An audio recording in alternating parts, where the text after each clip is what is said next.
Hello നമസ്കാരം, ഞാൻ രേവതി. നമുക്കിന്നൊരു സോയ റൈസ് ഉണ്ടാക്കിയാലോ. ഒരു പെർഫെക്റ്റ് ആയിട്ടുള്ള ലഞ്ച് റെസിപ്പി ആട്ടോ ഇത്. ഒരു ബൗളിലേക്ക് മസാലയൊക്കെ മിക്സ് ചെയ്ത് വെക്കാം. എന്നിട്ട് ഒരു പൊട്ടാറ്റോ ചെറുതായി നുറുക്കിയതിലേക്ക് നമ്മുടെ ഈ മസാല ഇട്ട് മാരിനേറ്റ് ചെയ്ത് മാറ്റി വയ്ക്കാം.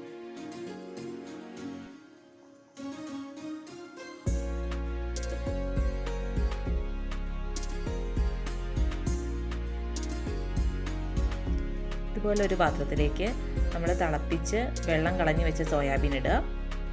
അതിലേക്ക് ആ മസാലയുടെ ബാക്കി മസാല മിക്സ് ചെയ്ത് നന്നായി മാരിനേറ്റ് ചെയ്ത് മാറ്റി വയ്ക്കാം.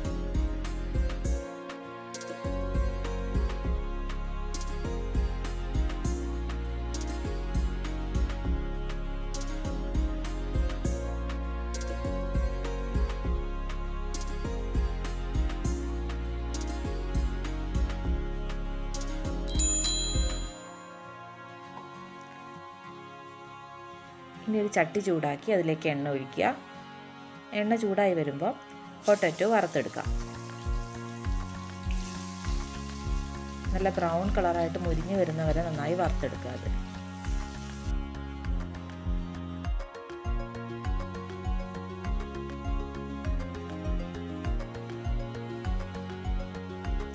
അതേ എണ്ണയിലേക്ക് തന്നെ മാരിനേറ്റ് ചെയ്ത് വെച്ച് കഴിഞ്ഞാൽ സോയാബീൻ ഇടുക. ഇത് നന്നായി വറുത്ത് നല്ല ക്രിസ്പി ആയിരിക്കും ആക്കുക.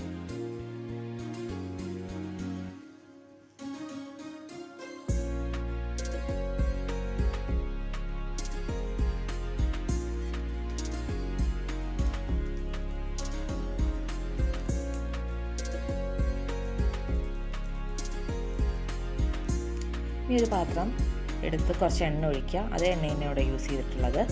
അതിലേക്ക് ഒരു 2 ഉള്ളി നുറുക്കിയത് ഇട്ട് വഴട്ടിയെടുക്കുക.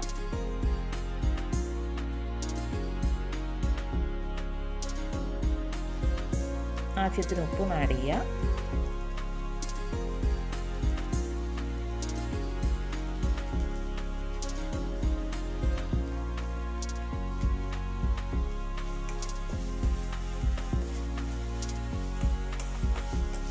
ഇതിലേക്ക് ആവശ്യത്തിന് ജിഞ്ചർ ഗാർലിക് പേസ്റ്റും ഇട്ട് നന്നായി ഇളക്കി യോജിപ്പിക്കാം.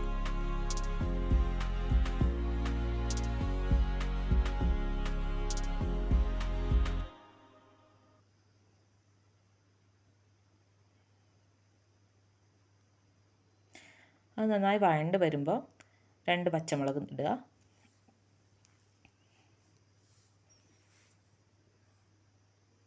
അത് കഴിഞ്ഞാൽ നമുക്ക് മസാല ഇടാം.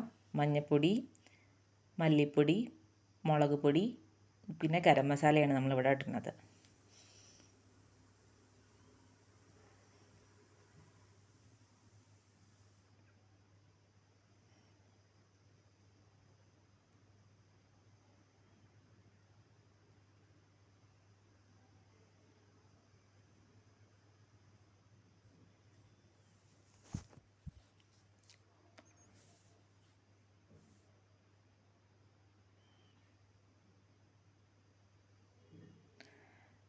അത് നന്നായി വഴണ്ട് വരുമ്പോൾ അതിലേക്ക് ഒരു തക്കാളി നുറുക്കിയിടുക.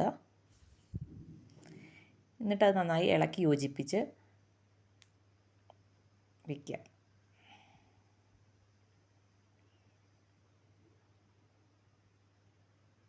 തക്കാളിയൊക്കെ ഒന്ന് സോഫ്റ്റായി വരുന്ന വരെ നമുക്ക് നന്നായിട്ട് വഴട്ടിയെടുക്കാം കേട്ടോ.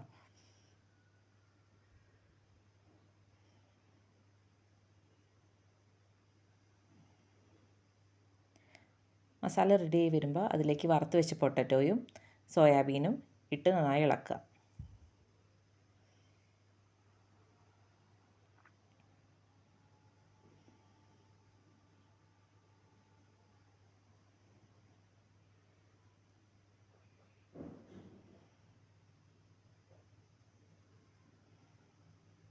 ഇതിലേക്ക് വേവിച്ച് വെച്ച സോനാ മസൂരി ചോറിടുക. നമ്മൾ ഉപ്പിട്ട് വേവിച്ചതാണ് കേട്ടോ ഇത്. നന്നായി ഇളക്കി യോജിപ്പിച്ച് കഴിഞ്ഞ് കഴിഞ്ഞാൽ നമ്മുടെ റൈസ് റെഡി ആയിട്ടുണ്ട്. ഇഷ്ടപ്പെട്ടാൽ ഉണ്ടാക്കി നോക്കൂ. സപ്പോർട്ട് ചെയ്യൂ.